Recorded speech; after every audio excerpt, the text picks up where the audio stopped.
नमस्कार सर। जी नमस्कार। मैं अमृतसर पंजाब से बोल रहा हूँ। मेरा नाम अशोक कुमार है। जी बोलिए सर। सर मेरा जो सवाल है वो पहला कुरिन्थियों 15:50 से कनेक्टेड है। जी। जहाँ लिखा है कि मांस और लहू परमेश्वर के राज्य के अधिकारी नहीं हो सकते। जी। तो मैं ये पूछना चाहता हूँ कि ये हनोक और एलिया जी वो मांस और लहू के साथ गए। जी।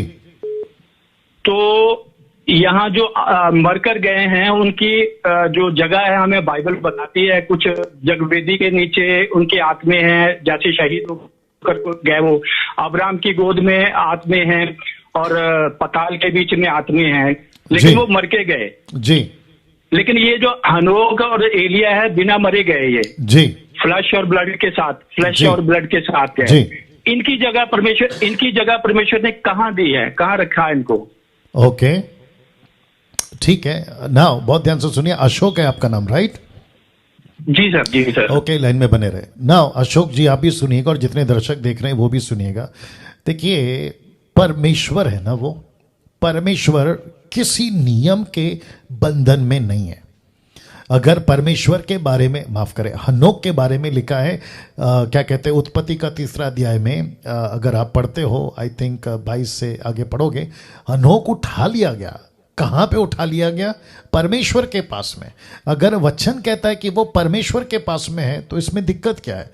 कुछ को रखा है वेदी के नीचे, प्रकाशित वाक्य 7वां अध्याय अगर आप पढ़ते हो, कुछ को रखा है परमेश्वर ने और कुछ को कहता है सो गए हैं। पौलुस जिसका जिक्र करता है, मांस और लहू परमेश्वर के स्वर्ग के राज्य के वारिस या अधिकारी नहीं हो सकते हैं। इसका मतलब है हनोक को मरना पड़ेगा ताकि उसका जो फ्लैश है, शरीर, वो निकले, जिसका जिक्र पहला कुरिन्थियों 15 अध्याय के पूरे कॉन्सेप्ट में वही आया। दूसरा कौन है जो उठा लिया गया, जिसका डिटेल जिक्र हमारे पास में है? एलिया। उसको भी वापस आना होगा और मरना पड़ेगा। और इसको हम अंदाजन पक्के ठोस प्रमाण पे नहीं बोल सकते। प्रकाशित वाक्य के 11वें अध्याय के 2 विटनेसेस, 2 गवाह यही हो सकते हैं। मैं मूसा को रेफर इसलिए नहीं कर रहा हूं क्योंकि मूसा मर चुका है। इसकी पूरी की पूरी लिखित में व्यवस्था विवरण 28 अध्याय में 28 या 32 में उसकी पूरी रिकॉर्ड है। तो क्यों?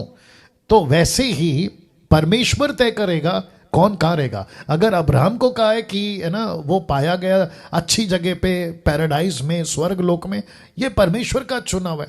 बाइबल के अंदर ऐसा कोई रूल नहीं है ना कि ये व्यक्ति यहीं रहेगा और इसके अलावा कहीं नहीं रहेगा। ऐसा कोई रूल नहीं है ना अशोक जी?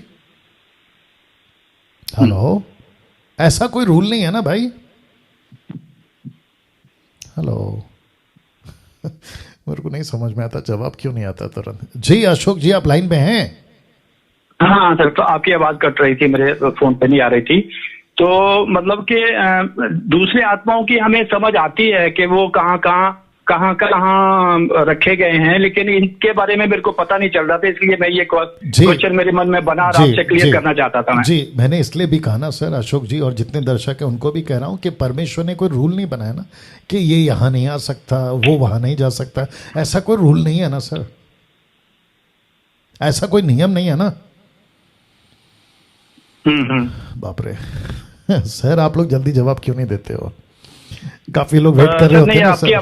आपकी आवाज ही नहीं मुझे आ रही थी, इसलिए मैंने टीवी बंद कर रखा है। टीवी को मैं ऑन करूंगा तो आपको डिस्टर्ब हो जाएगा। नहीं सर, आपका नेटवर्क का इश्यू है, फिर हमारे यहाँ से तो सब ठीक है। चलिए कोई बात नहीं, जितने दर्शक हैं मैं उनको भी बता देता हूँ कि कोई रूल नहीं है। परमेश्वर का मर्जी है। परमेश्वर जिसको जहाँ बुलाना चाहता है, पैराडाइज में रखना चाहता है या फिर उसको स्वर्ग लोक में बुलाना चाहता है, और जिसका जिक्र पौलुस करता है 2 कुरिन्थियों 12 का 1, 2, 3, 4 से एक व्यक्ति को जानता हो स्वर्ग में, तीसरे स्वर्ग में। तो अशोक जी ये भी तो है ना वचन। चलो ठीक है, ये तो ठीक है, मतलब कि चलो ठीक है जी सर, ठीक है, थैंक यू। एनीवे आप संतुष्ट नहीं हो सकते वो बात अलग है, लेकिन जवाब तो यही है कि परमेश्वर के पास में कोई नियम नहीं है। जी।